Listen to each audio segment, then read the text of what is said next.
Gracias, buenas noches a todos. Gracias por estar aquí.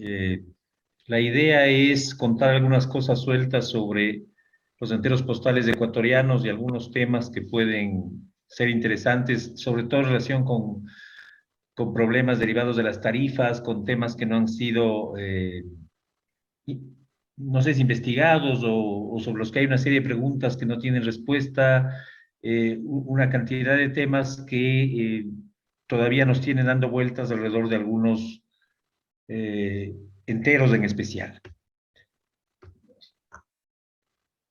Como siempre, empiezo agradeciendo a Alfonso, a Henry por este espacio, a todos los que nos reunimos aquí y en especial a los miembros del grupo FIAB de enteros postales que me colé ahí y más que aportar, me sirvió para aprender un mundo con personas que conocen este tema mucho más que yo y les agradezco por este medio todo lo que gracias a ellos he podido aprender durante el tiempo que asistí a esas reuniones. No puedo decir durante el tiempo que trabajé ahí porque no creo que aporté nada. Estas son las tres personas que más han trabajado en el tema de enteros postales en el Ecuador. George Mayer es el que empezó con el asunto, el primero que habló de enteros postales en el Ecuador, el que abrió el interés por este espacio. Y George, Teddy y Bernie Beston tienen las tres mejores colecciones de enteros postales del Ecuador. Creo que entre los tres reúnen las piezas más importantes que pueden existir en relación con este tema.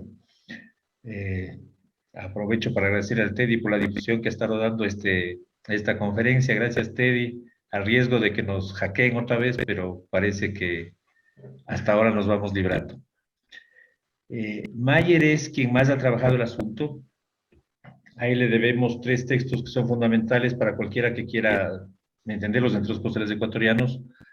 Una obra que se quedó en una primera parte, una especie de catálogo y análisis de las tarjetas de enteropostales. Después publicó en el 2014 una serie de artículos sobre todas las emisiones de enteros postales con todo lo que se sabía hasta entonces y finalmente hace poco sacó no tan hace poco, en el 2018, si no me equivoco, sacó ya el primer catálogo especializado de enteros postales del Ecuador, donde está todo lo que conocemos sobre esto. Y desde esa fecha se han ido ya actualizando algunos temas y supongo que pronto habrá que sacar algo más nuevo en relación con el tema.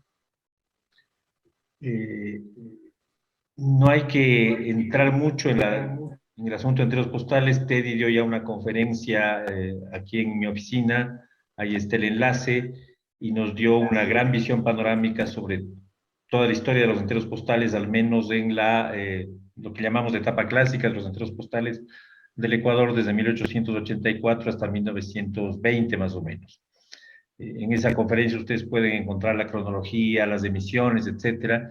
Lo que yo pretendo aquí no es, obviamente, repetir eso, sino meterme en unos temas específicos que, dado el alcance de la conferencia de TED, que era una visión panorámica de los enteros, no podían ser tratados ahí. Son algunos problemas muy concretos que se presentan en 10 casos, que los tenemos aquí: las emisiones de la Novedad y Montoya, las tarjetas dobles de la Novedad y Montoya, las llamadas tarjetas municipales, la tercera emisión de enteros, los primeros sobres, las fajas para impresos, la carta tarjeta resellada de 1901-1902, la carta tarjeta de Juan Montalvo, las tarjetas Vista y los aerogramas de 1957.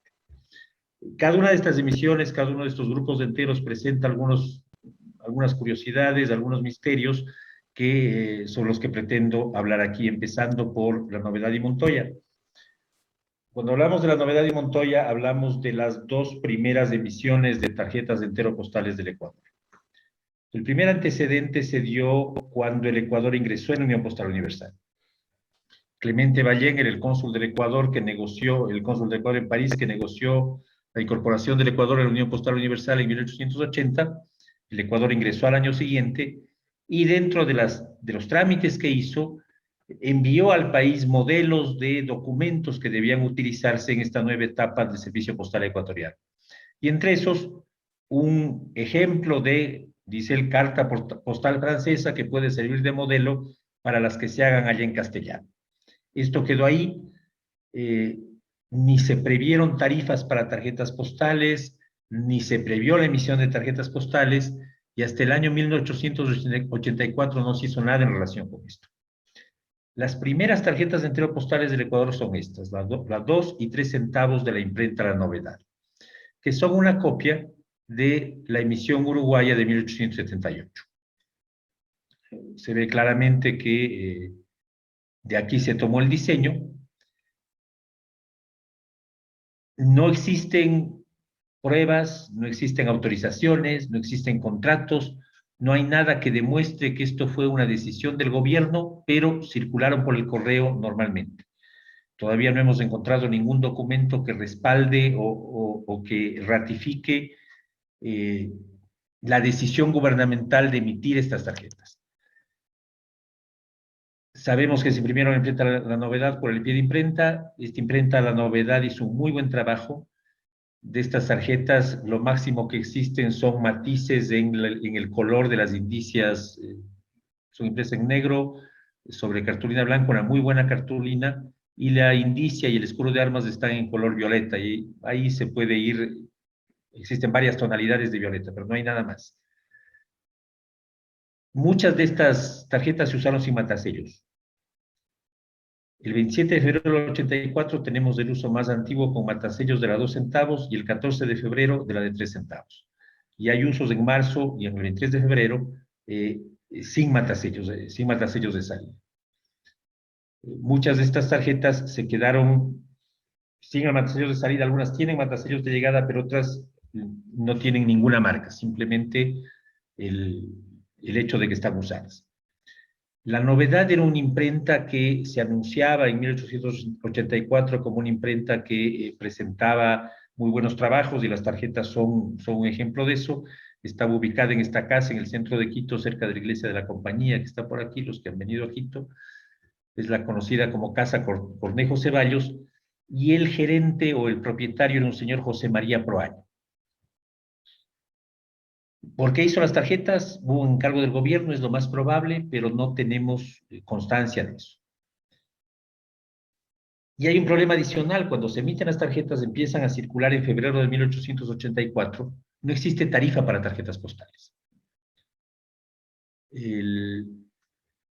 Recién en junio del 84 se emite el reglamento del servicio postal, y ahí por primera vez el artículo 83 establece tarjetas para el interior de la República 2 centavos y con respuesta 4, y para el extranjero 3 centavos y con respuesta 6. Pero antes de que exista la tarifa, ya estaban en circulación las tarjetas de La Novedad.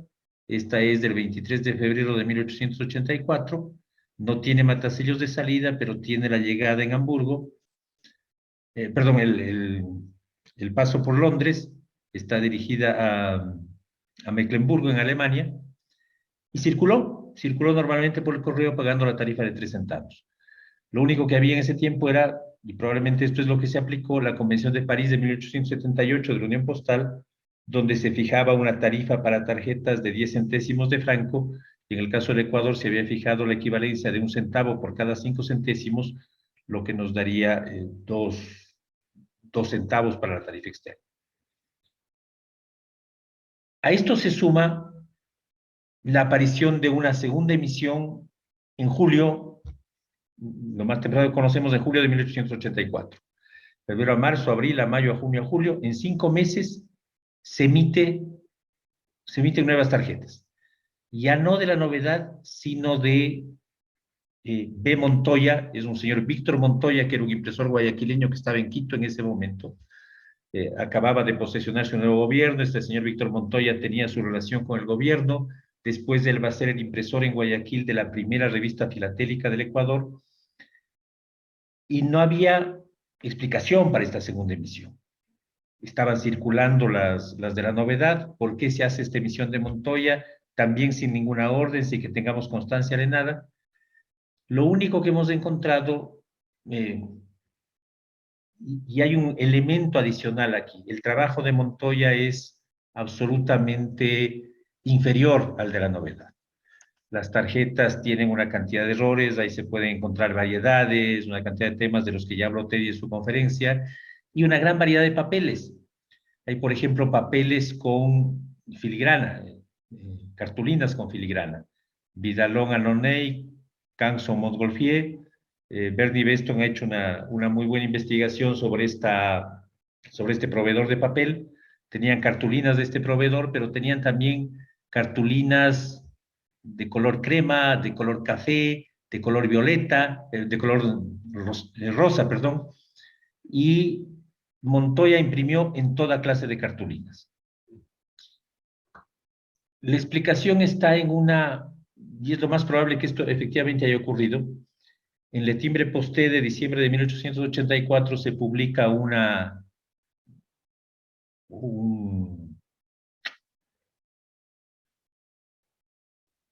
carta de un corresponsal de la revista, el corresponsal de la revista en Guayaquil, donde explica por qué esta variedad. Dice que un empleado del Ministerio de Hacienda, tipógrafo de profesión, tenía un stock de cartulina en 3 colores y queriendo deshacerse de ellas logró que el ministerio imprimiera las tarjetas sobre su cartulina, que así vendió. En América del Sur, ahí está la explicación, los gobiernos no son serios, todo se hace en familia, salvando sin embargo las apariencias. Parece que lo que hubo aquí es un simple negociado, como decimos por acá. Dice un tipógrafo, probablemente es el mismo Montoya, tenía un sobrante de cartulinas y lo mejor fue ofrecérselas al gobierno y el gobierno decidió hacer más tarjetas con esas cartulinas. Esa parece ser la explicación de esta segunda emisión. Estas 2 emisiones tienen otros temas adicionales. Las tarjetas dobles. En ambos casos, aquí muestro solo las de 2 centavos, pero en ambos casos hay tarjetas dobles de 2 y de 3 centavos. Y lo que cambia es la forma de la impresión. Lo que se ve aquí medio oscuro es lo que estaría al reverso. Ninguna tiene la indicación de que sea tarjeta de respuesta. Las 2 tarjetas son absolutamente iguales, separadas, no se distinguen una de otra. No se conocen usos de la tarjeta sin separar. Lo único que hay es una buena cantidad de tarjetas dobles, tanto de Montoya como de La Novedad, sin uso alguno, pero en el caso de la de 2 centavos de La Novedad, existe un solo ejemplar conocido, que está en la colección de Bernard Beston. Las Montoya y la de 3 centavos de La Novedad hay en cantidad suficiente, no se puede decir que sean raras, se las consigue, pero la de 2 centavos solo existe una. En realidad se pensó en hacer tarjetas dobles, esto era parte del sistema de impresión, no nos ha quedado claro y no hemos podido establecer hasta ahora por qué existen estas tarjetas dobles si en realidad se crearon para aplicar a esa tarifa de tarjeta doble que se estableció en julio de 1884. Pero esta es una pieza absolutamente rara en lo que tiene que ver con los enteros ecuatorianos. Ligado con la novedad, hay otra curiosidad y otro misterio que está ahí flotando, el de las llamadas tarjetas municipales. Son estas, parecidas a las tarjetas impresas por la novedad, un diseño similar, todas de 1 centavo. Conocemos 1, 2, 3, 4, 5 cartulinas distintas. Las más comunes son estas rosadas. De esta gris, por ejemplo, aquí está tapado, pero lo único que se conoce es esta parte de aquí, es un recorte, no conocemos la tarjeta entera. Y dice Correo Municipal de Quito. En la medida en que es de la imprenta La Novedad, se ha asumido que es de la misma época que la emisión original, 1884. Pero no hay ninguna indicación de que esto se haya emitido por esa época. No hay ningún correo municipal. La única referencia que tenemos a un correo municipal es recién de 1899. En 1899 el municipio de Quito estableció un servicio postal para servir a las parroquias rurales del Cantón Quito, a las poblaciones cercanas a la municipalidad. No conocemos ningún documento que haya circulado por ese correo, solo conocemos la ordenanza que estableció el correo y después una ordenanza en la que se presenta un informe o se entregan recursos para ese correo municipal, pero no hay ninguna otra referencia sobre la existencia de este correo, sobre el funcionamiento, sobre hasta cuándo funcionó, y si estas tarjetas son efectivamente de 1884 o son posteriores y se hicieron para este correo interno de la ciudad de Quito. Que pasaron por la municipalidad parece claro porque un buen stock de estas tarjetas tiene este sello seco, Municipalidad de Quito. Entonces, sin duda estuvieron ahí. No se conoce ningún ejemplar usado. Hay ejemplares usados de favor, se les usó poniéndoles estampillas. Se conocen, si no me equivoco, 3 o 4. Uno la tiene Teddy, otro creo que la tiene Mayer, y hay un tercero que está en el Smithsoniano, pero no hay más que eso. Esto es algo entonces que habría que establecer en algún momento de dónde sale y para qué sirvió. Y si efectivamente fue algo más que un trabajo de la imprenta que se quedó ahí en la bodega. La tercera emisión se cruza con todo esto. Están circulando las tarjetas de la novedad y de Montoya, sobre de las cuales, como les digo, no existe una orden oficial del gobierno. Y en 1885 el gobierno manda a imprimir nuevas tarjetas. A 6 meses de que se imprimieron las de Montoya, hay ahora sí un encargo oficial del gobierno al American Bank para imprimir tarjetas enteropostales. Son estas dos, una de 2 centavos para la tarifa interna y una de 3 para la internacional, incluyendo ya la denominación de la Unión Postal Universal para las tarjetas internacionales, como pedía la Convención Postal Universal. ¿Para qué se mandaron a imprimir estas tarjetas? De hecho, las Montoya y sobre todo las Montoya, más que la novedad, siguieron circulando hasta 1892 por lo menos, hasta que empezó el contrato con CIVEC.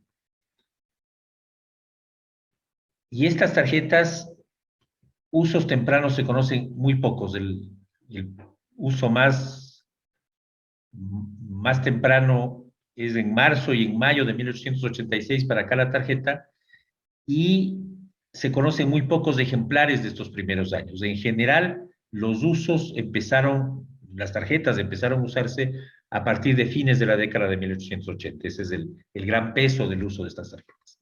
¿Por qué se las mandó a imprimir? No sabemos, pero están registradas en los archivos de la American. Rostow le ha conseguido también las cantidades impresas, etcétera, etcétera. Hay una buena cantidad de estas tarjetas sin usar, son tarjetas bastante comunes. Lo que no hay mucho es del uso interno. Las tarjetas, los ecuatorianos no usaron mucho las tarjetas, los sobres sí, pero las tarjetas los usaban sobre todo comerciantes extranjeros que estaban en el Ecuador, comerciantes extranjeros que trabajaban en el Ecuador y filatelistas, pero no era una pieza que se usara en la correspondencia común y corriente. Otra cosa curiosa es la que pasa con los primeros sobres. En 1887 se mandan imprimir los primeros sobres enteropostales en la American Bank. Son básicamente 3, pero hay variedades de tamaños, hay variedades de color del papel, y las indicias son una de 5 y una de 10 centavos con este diseño que vemos aquí, y otra de 5 centavos con la indicación de Unión Postal Universal, lo que hace pensar que es una indicia pensada para sobres que se utilizaban en la correspondencia al extranjero. El problema es que estas tarifas no cuadran con las tarifas existentes, salvo en el caso de 5 centavos, que es la tarifa nacional. El reglamento de servicio postal establece una tarifa nacional de 5 centavos, y en el caso de la tarifa extranjera, la tarifa básica es de 4 centavos, más 4 centavos de sobreporte marítimo, más 4 centavos del paso por Panamá. Todo lo que vaya más allá de Panamá, dice el reglamento. Lo que da un total de 12 centavos para la correspondencia que vaya, digamos, a los Estados Unidos o a Europa. En ningún caso hay una tarifa de 10 centavos aquí. Sería la tarifa doble de la nacional. Pero se mandan a hacer sobres de 10 centavos y se mandan a hacer los que van al extranjero como de 5 centavos. Y eso da como resultado esta clase de usos, ¿no es cierto? Los sobres no se usan o no pueden usarse sin hacer el agregado de los 2 centavos adicionales. 10 centavos más 2 centavos para completar la tarifa de 12. 5 centavos más 5, más 5, 6 y 7, 12 centavos. Siempre completando. El sobre Unión Postal Universal se usa internamente como 5 centavos y los sobres de 10 centavos parece que tuvieron tan poco uso que al final se resellaron para servir internamente para la tarifa de 5 centavos. No diría que bastante común, pero ha ocurrido varias veces en el Ecuador que o el Estado manda hacer o la casa impresora envía estampillas, timbres telegráficos o fiscales o enteros postales con tarifas que no son las tarifas que se usan en el Correo Nacional. La tarifa de 10 centavos va a utilizarse recién desde inicios de la década de 1890. Y ya no es la tarifa de 12, sino que se consolida en una tarifa de 10 centavos. Mucho más curioso es el caso de las fajas para impresos. Hay 2 emisiones de fajas para impresos en el Ecuador. La primera son estas 2 sobre papel azul. Son hechas por la Hamilton Bank, una de 1 centavo y una de 2 centavos. Está dentro de los envíos que hace la Hamilton Bank y muchas veces ellos enviaban lo que les parecía necesario como material postal. Enviaban fajas, tarjetas, etc. Y en muchos casos pasó con los timbres telegráficos sin tomar en cuenta cuáles eran las tarifas para el servicio. Después, en 1898, aparecen estas fajas de la Waterloo. Y las tarifas son distintas, 2 y 3 centavos. Normalmente se ha considerado que 1 para nacional, 2 para internacional, 2 para nacional, 3 para internacional. Eso es lo que está en todas las colecciones, lo que hemos dicho siempre, pero hace poco empezamos a revisar las tarifas y resulta que esto no tiene ni pies ni cabeza. ¿Cuál era la tarifa nacional para impresos? Los impresos no pagaban porte de correos, tenían franquicia postal. El artículo 93 del reglamento de correos dice que están exentos de pagar derechos de porte los impresos, folletos, periódicos y hojas sueltas hasta el peso de 500 gramos. Y lo que exceda de este peso será remitido por el correo siguiente. Se puede enviar impresos hasta 500 gramos sin costo, y si tienes más de 500 gramos, tienes que esperar al siguiente correo. Y en el caso de la tarifa internacional, para la correspondencia a países de la Unión Postal, los impresos pagan por cada 50 gramos 1 centavo. Lo que tenemos entonces es este cuadro. Cuando vemos el desarrollo de las tarifas durante este periodo, la tarifa nacional es siempre, no hay tarifa, hay franquicia para los impresos hasta 1903, y desde 1904 se establece una tarifa de 2 centavos. Y en el caso de la tarifa internacional, todos los reglamentos que hemos encontrado establecen la tarifa de 1 centavo durante todo el periodo. Lo que hace, por ejemplo, que en 1904 y 1905, si tomamos estos años, enviar impresos al exterior era más barato que enviar impresos dentro del país. 2 centavos la tarifa nacional, 1 centavo la tarifa internacional. Resulta claro entonces que estas fajas de 1 centavo dirigidas al exterior son usos correctos. Y normalmente cuando se ponen esta clase de piezas en las colecciones se dice no ha sido multada, paga con la tarifa nacional de servicio internacional, pero en realidad es un uso correcto, 1 y 2 centavos. Podríamos decir de pronto que estas fajas son para la tarifa básica y para la tarifa doble. De hecho, las fajas de 2 centavos son más escasas que las de 1 centavo, pero las hay también al exterior. Lo que no se encuentra mucho son, casi no hay usos nacionales de estas fajas. ¿Qué pasa con las de Waterloo? Se usan para impresos al exterior, la de 2 centavos. Esta tarifa de 2 centavos acaba siendo la tarifa doble de impresos, si es que tomamos en cuenta el tarifario aplicado durante todos los años 90 hasta inicios del siglo XX. Este sería un uso correcto, es un envío de los anales de la Universidad Central del Ecuador. Es probable que haya excedido el peso mínimo y tenga que pagar la tarifa doble porque era una publicación bastante gruesa, hecha en un papel bastante pesado.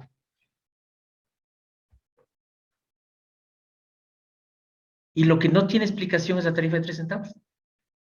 ¿Para qué había esta faja de 3 centavos si no había ninguna regulación sobre una tarifa como esta?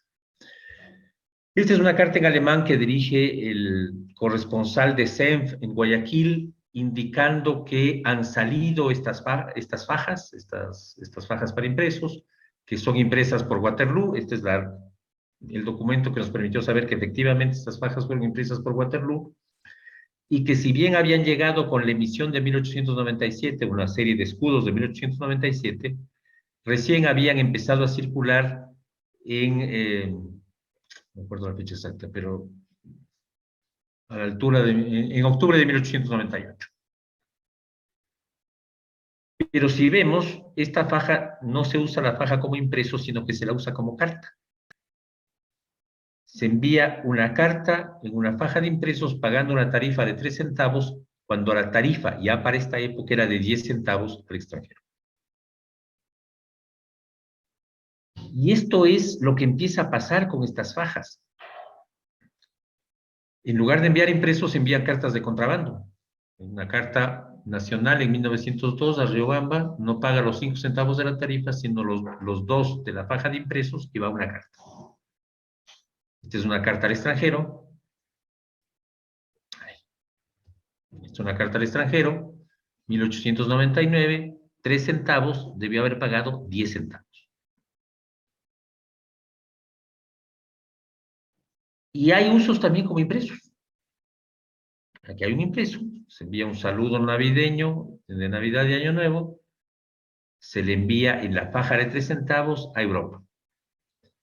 Lo que nos hace pensar que a lo mejor, aunque no haya ninguna regulación, y esto no es extraño en nuestros correos, aunque no haya ninguna regulación, en la práctica los empleados postales empezaron a aplicar esta idea de que estas fajas tenían que ser la de 2 centavos para el servicio nacional y la de 3 centavos para el internacional, y se aceptaban incluso como cartas. Esto parece comprobarlo, ¿no es cierto? Porque la de 2 centavos circula como impreso al extranjero pagando la tarifa adicional de 1 centavo. Pagando con una estampilla, completando la tarifa con una estampilla de 1 centavo. Y esta, que no tiene explicación, una tarifa de 2 centavos, más 3, 5 centavos para enviar una carta a Alemania, cuando la tarifa para Alemania era de 10 centavos. Y cuando uno se pone a buscar en estas fajas, esta clase de ejemplos abundan. Hay aquí una irregularidad, una práctica del correo, pero lo cierto es que no hay ningún documento que respalde estos usos que se están dando a estas tarjetas, a estas fajas. Y son usos de lo más variados, en algunos casos llegan a multarse, en la generalidad no. Sí hay casos en que salen multadas cuando son cartas en lugar de impresos, pero no es lo común. Una pieza muy interesante de los enteros postales es la carta tarjeta resellada 1901-1902. Esta fue una carta tarjeta de fines del siglo XIX, no me acuerdo exactamente, 98, 99, que se utilizó bien, y se le revalidó, o hay ejemplares con esta revalidación, que es una revalidación típica del correo ecuatoriano, emisión habilitada 1901-1902. El hecho es que no hay documentos que respalden esto. Lo que conocemos son estos ejemplares, no hay más de 10 de estos, tal vez no más de 5, Estos tres están en la colección de Mayer, creo que el Teddy tiene una, Bernie Beston tiene otra, el Teddy creo que tiene también un recorte, y solo se conoce este ejemplar usado que está en la colección de Bernie Beston y que apareció recién. Es un envío a Guayaquil, no sé desde dónde sería enviado, pero no hay una constancia de que esta tarjeta sea oficial, haya tenido autorización. Muchas veces se usaban estas marcas simplemente para crear piezas, venderlas a los filatelistas, etcétera, pero es una tarjeta absolutamente escasa. Si se imprimieron o se llegaron a destruir o no, no sabemos qué puede haber pasado. Pero el único uso que se conoce es este. Tal vez la pieza más curiosa de los enteros ecuatorianos sea, si dejamos de lado las fajas de la Waterloo, sea la carta tarjeta de Juan Montalvo. Esta carta tarjeta, el uso más antiguo que conocemos es de junio, el 25 de enero de 1907. Es esta tarjeta enviada desde Quito a Guayaquil.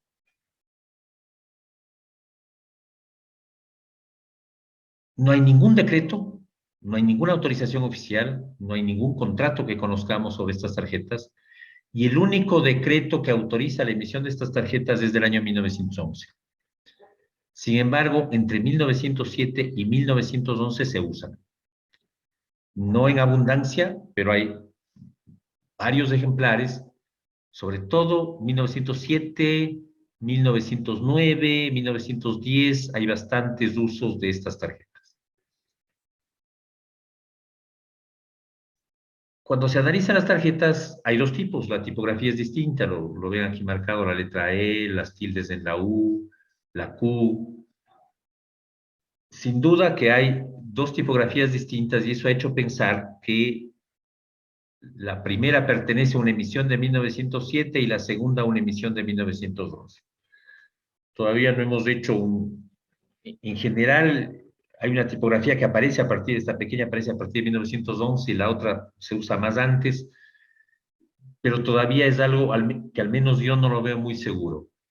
Y cuando vemos los documentos, parecería más bien que, o al menos los documentos escritos, porque puede haber otras cosas, eh, parecería que es una sola emisión. ¿En qué me baso para decir eso? Hay unos documentos que hemos empezado a usar para identificar ciertas cosas, tienen cierta utilidad, aunque no nos dicen mucho. Son los balances de especies del Ministerio de Hacienda que se publicaban mensualmente en el registro oficial. Cuando vemos el balance de especies del año de diciembre de 1906, la existencia de tarjetas cartas de 5 centavos es de 48.465. Esto está en sucres, si lo dividimos para 5 centavos, hay 48.000 tarjetas. Y aquí deben estar mezcladas, perdón, y estas son las tarjetas de esa emisión, de esta emisión sin el recelo, ¿no es cierto? Y en enero de 1907 ingresan 6.000 tarjetas.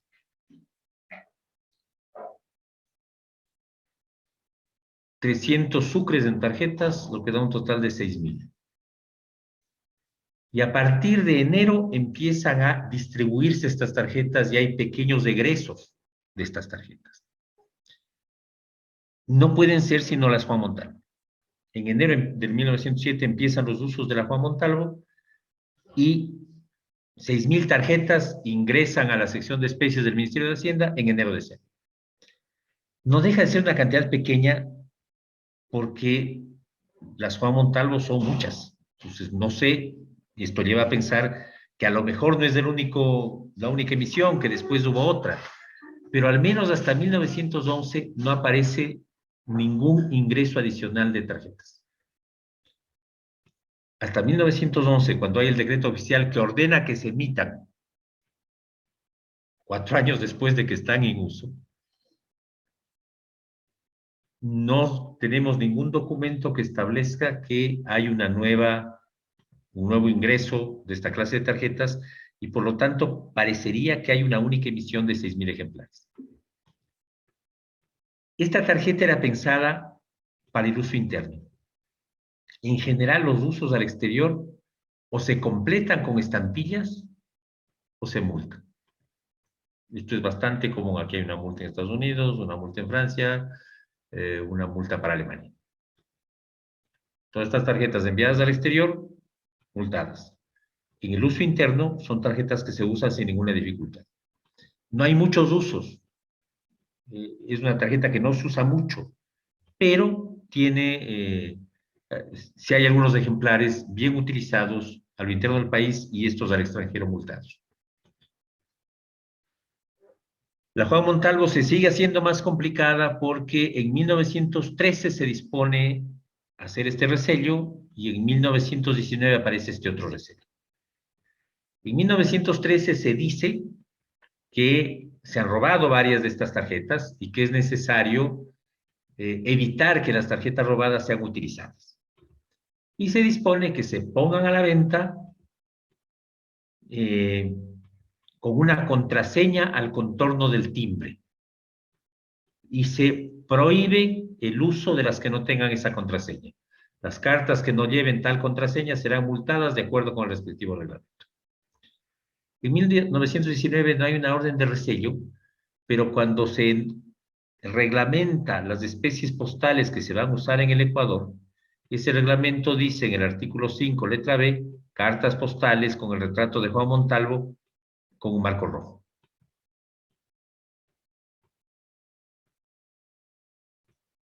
Obviamente no se resellaron todas, ya vamos a ver por qué. Siguieron usándose las que no tenían resello y esta es la muestra más clara.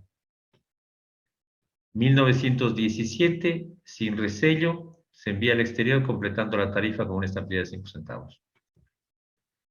1923, sin resello, paga la sobretasa y se va a Estados Unidos. En ese tiempo ya la tarifa internacional para los países americanos era de 5 centavos. Uso absolutamente sin problema. Alemania, con el resello, multada porque la tarifa no es la tarifa correcta. No sé el año de esta tarjeta. Y de la tarjeta de Juan Montalvo quedan cualquier cantidad de sobrantes, sin resello.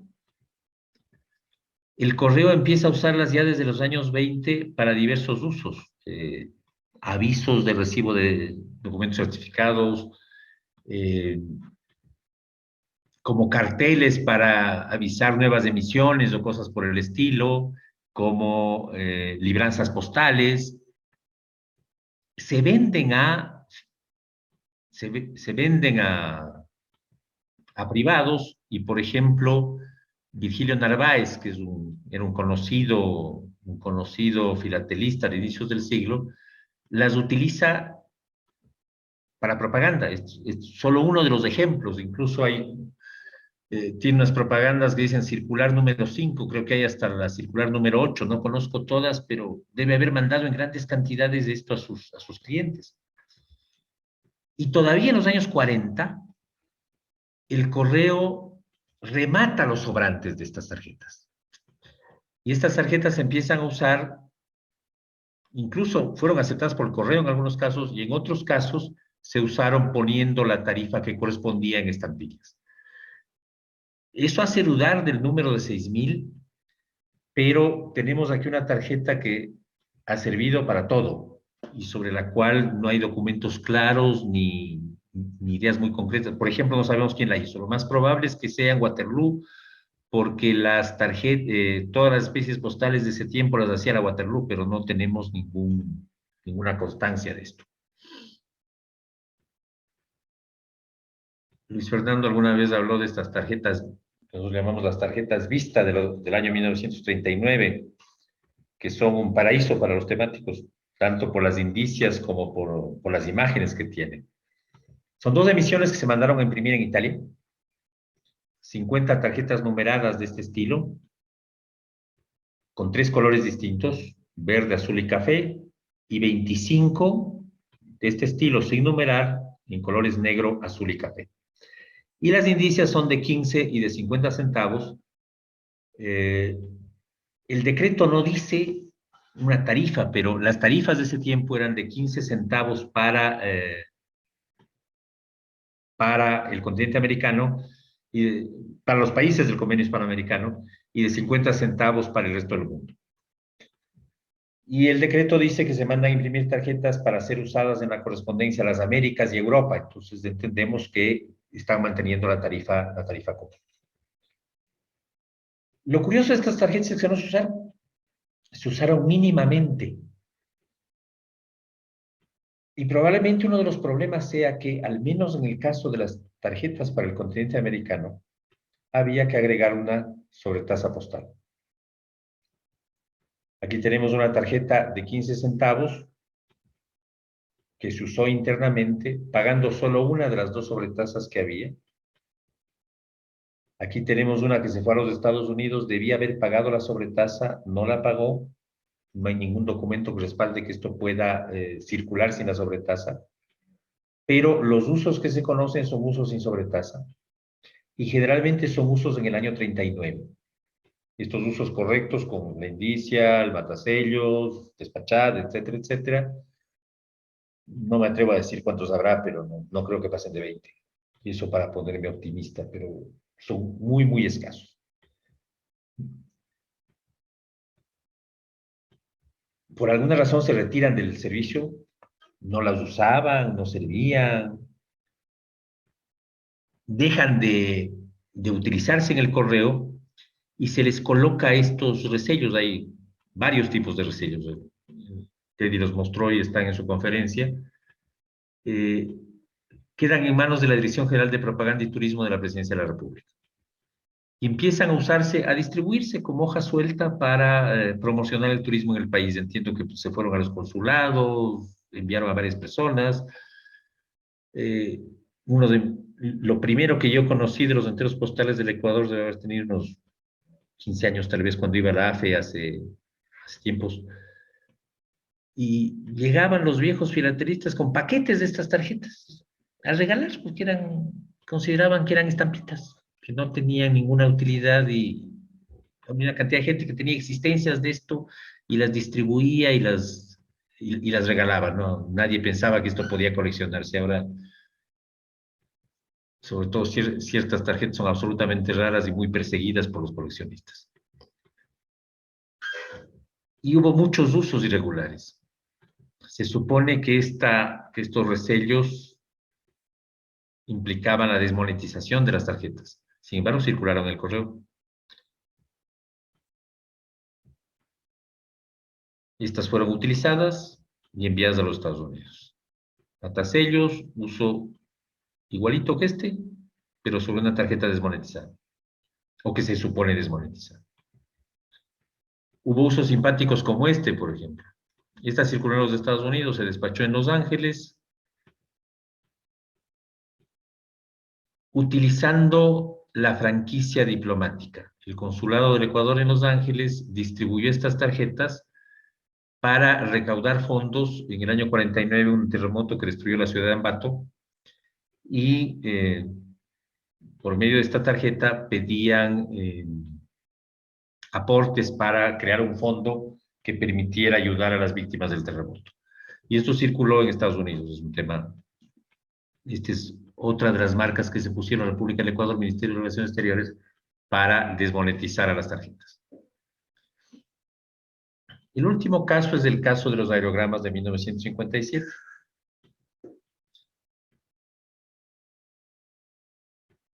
En 1957 se emitieron 3 aerogramas, con un decreto, con todas las formalidades, y se estableció que servían para 3 tarifas distintas: 60 centavos para el correo interno, un sucre 40 centavos para América y 3 sucres para el resto del mundo. Y empezaron a circular en octubre de 1957. En el caso de el aerograma para el servicio interno, implicaba un problema, Por ley se había establecido dos sobretasas que sumaban 30 centavos y que tenían que ponerse en toda la correspondencia nacional. Esos 30 centavos no están agregados a estos 60 de la tarifa nacional. Los usos nacionales, en general, en esta época eran de 60 centavos, no agregaban la sobretasa. Al parecer, el decreto del presidente fue suficiente para que la tarifa nacional en los aerogramas sea de 60 centavos y no se aplicara la sobretasa que se exigía por ley. Lo que daba una ventaja para el uso de los aerogramas, pero sin embargo esto no hizo que se generalice ese uso. Pero un año después, en 1958, se eliminaron las sobretasas, pero se eliminó la obligación de pegar la estampilla de sobretasa, y el valor de 30 centavos de la sobretasa se sumó a la tarifa postal. Y al parecer, desde 1958, había que agregar a al aerograma nacional 30 centavos de esta tarifa adicional. Esto es del año 1958. Esta es una carta, es una interesante correspondencia filatélica entre el que era en ese tiempo director de correos, un reconocido coleccionista, vaya, se me fue el nombre, Samuel Valareso. Samuel Valareso a Justo Campaña, el conocido coleccionista de Guayaquil. Donde hablan de varias cosas.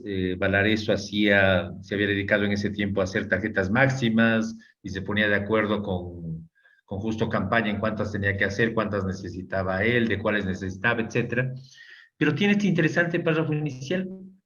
Ojo, el porte interno es solo de 90 centavos, o sea, 60 del aerograma más 30 de adicionales. Siempre pensamos que esta carta la tiene George Mayer y siempre decía, hecho el colmo, ni siquiera el director de correo sabía que un aerograma se usa sin tarifa adicional. Pero creo que en realidad el aerograma estaba mal hecho y que había que agregar la tarifa de las sobretasas. Y claro, el director de correos lo sabía. No hay muchos usos de estos aerogramas, tampoco se generalizaron los usos, pero en general no tienen este adicional de 30 centavos, al menos en el uso interno. Estos son los 10 casos, pero esta última carta me permite hablar de algo con lo que quiero cerrar. A mí personalmente me encantan los enteros postales porque son absolutamente completos. No solo que tienen la pieza postal, que tienen todo lo que nos interesa a los filatelistas, sino que tienen toda una historia contada ahí mismo. No es la carta que hay que encontrar si estuvo o no en el sobre o el sobre vacío que no nos dice más que lo que todos sabemos por dónde circuló, qué pasó, etcétera. Sino que además nos cuenta una historia. Vimos ya el sobre de la faja donde el entero nos permite saber la historia del propio entero. Esto que nos genera dudas o nos da luces sobre qué pasa con la tarifa. Y quiero cerrar con 3 historias que las dejo en la presentación, no pretendo leerlas aquí ni mucho menos, para los que quieran después verlas y puedan leerlas con detalle. Esta es una tarjeta Montoya, lamentablemente sin matasellos, agosto 15 de 1886. Es dirigida a Teodoro Wolf. Teodoro Wolf era un jesuita que vino en la misión jesuita al Ecuador para hacer la Politécnica Nacional, después abandonó la congregación y se convirtió en el geógrafo nacional del Ecuador. Escribió la geografía y geología del Ecuador, formó a varias personas aquí, fue el primero que habló de Darwin en el Ecuador. Y esta es una tarjeta que le envía Augusto Martínez, que era un geólogo, un científico, un escritor de Ambato, que le cuenta la erupción del Tungurahua en agosto de 1886. Aquí está el detalle, qué es lo que ha pasado, ha lanzado ceniza, no ha lanzado lava, hay aquí todo un relato acerca de algo que nos sigue pasando, todavía está erupcionando el Tungurahua de rato en rato. El entero cuenta la historia. Este es un lindo entero que tiene en su poder George Mayer. Es dirigido por un señor Becker, un inglés que está preso en Ibarra y que le cuenta en inglés todas sus dolencias al cónsul del Ecuador, al cónsul de Inglaterra en Ecuador, al señor Ludovico Sodestrom, las deudas, cómo le han metido preso, que por favor le saquen, que hagan algo. Una historia bastante interesante, está en inglés y no, hay que leerla con detalle, hay de por medio unas deudas, hay una cantidad de temas por el estilo. Y esta última, que es bien simpática, es de la época de la Primera Guerra Mundial.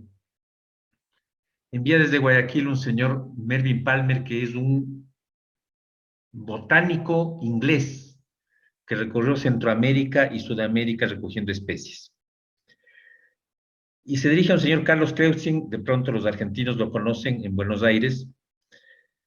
Y 1915, Primera Guerra Mundial, este señor pone este sellito de los aliados, lamentablemente le falta esta esquina a la tarjeta, pero es el uso más antiguo reportado de esta tarjeta del 17 de septiembre de 1915.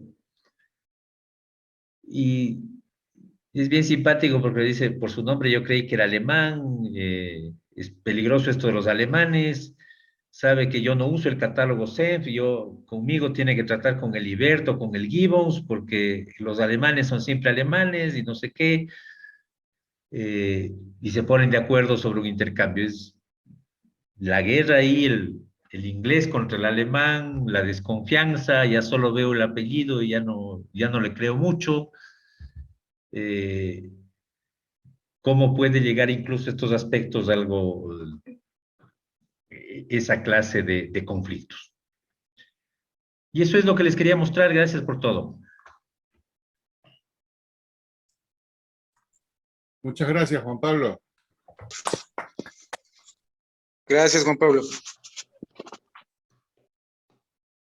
Gracias, gracias. Ahora que ya el eco está arreglado, Juan Pablo. pasamos a las preguntas. ¿Hay alguna pregunta por ahí? Yo más que hacer una pregunta, buenas noches, Santiago Villagómez de Quito. Al Juan Pablo le quería hacer una pregunta de las tarjetas Vista. Si tienes alguna con censura, porque era de la época de la guerra, justamente año 39. Entre las que has buscado, ¿has encontrado alguna que tenga censura? He visto una con censura alemana, una bien usada en el año 39, enviada Ya. con marsellos de Quito, sin franqueo adicional y nada, y con censura alemana. En Ya, y yo te quería alguna subasta salió hace tiempos. Yo debo tener la imagen por ahí. Chévere. Yo te quiero indicar, me pasó algo que es quitarle al Teddy una pieza rara, es toda una obra de arte. Entonces, yo tengo una censurada, el Teddy me dio sin querer queriendo, es una censura del año de febrero 2 del 43, dirigida a Nueva York desde Quito, es de la tarjeta número 2 del Parque Montalvo de Guayaquil en el color café. Y esa está Y bueno, resellada, ¿no? sí, está con la publicidad justamente con el sello de la propaganda y turismo, ¿no? Sí, desde Dirección los General años de Propaganda 40 y ya Turismo. está resellada siempre. Antes es sin resello. Claro, este es año 43. Entonces, es curioso, pues, te quería nada más averiguar si es que has A mí encontrado lo que varias me más entra que la duda es son realmente raras. si el resello en realidad desmonetizó la tarjeta porque la siguieron usando con resello. Y no lleva franqueo Así es, pues, adicional, pues, ¿no? Entonces, No, no. ¿no? Siguen usándola así. Son bien pocos, pero hay. Claro, son poquitas. Por eso te decía, porque por curiosidad si tenías algo más. Bueno, te agradezco mucho y felicitaciones por la charla, como siempre. Gracias, Santi. hoy día no duerme después de haber visto esa tarjeta en tu mano. Va a dar pesadilla. ¿Alguien más?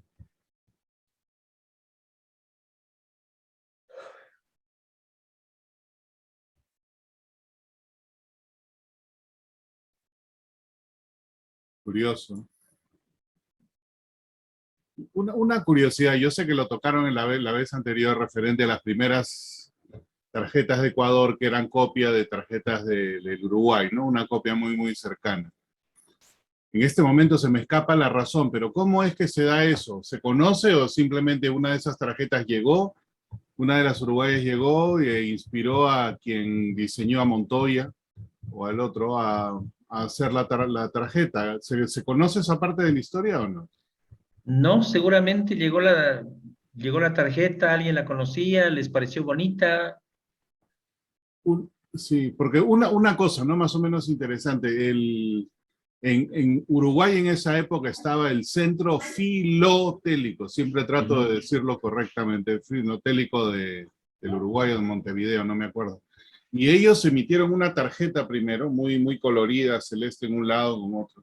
Y aparentemente había ya una dinámica filatélica en Sudamérica bastante grande. Inclusive hay una de esas tarjetas que va al Perú en el 7-8, y es la única tarjeta que se conoce con franqueo de déficit y todas las cosas. Entonces me imagino que habrá habido también un receptor de esas tarjetas iniciales que era quizá filatelista en Ecuador y tuvo esa conexión con el Centro Filatélico del Uruguay.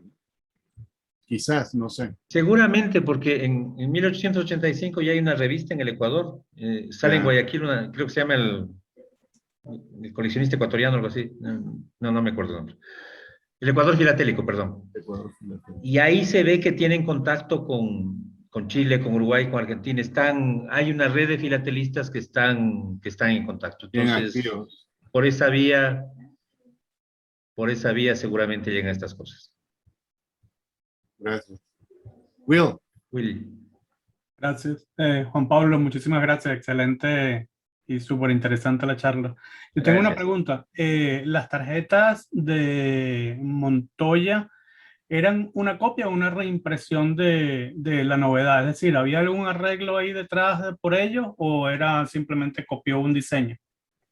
Yo creo que copió el diseño. El marco es absolutamente distinto. El centro, la indicia y el otro son una copia de la novedad. Y hicieron en la cartulina que tenían, una cartulina pésima. Vos comparas el trabajo de la novedad, es finísimo, es muy bien hecho. Y el otro es un desastre absoluto. Pero vendieron la cartulina. Y es interesante que, según leí en otra de las láminas siguientes, parece que esa fue la que perduró por muchísimo tiempo, ¿no? Sí. Las novedades son bien escasas. Es rarísimo eso. Las otras hay más. Tampoco es que hay gran cantidad, pero hay más. Gracias, Juan Pablo. De nuevo, excelente charla. Gracias.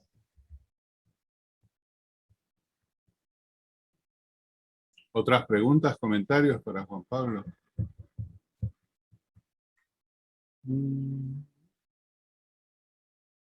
Bueno, aparentemente estuvo súper clara, Juan Pablo, no hay más preguntas, así que creo que con eso, muchas gracias nuevamente. Gracias a todos. Siempre interesante ver estas cosas. Gracias, Juan Pablo. Y el día de mañana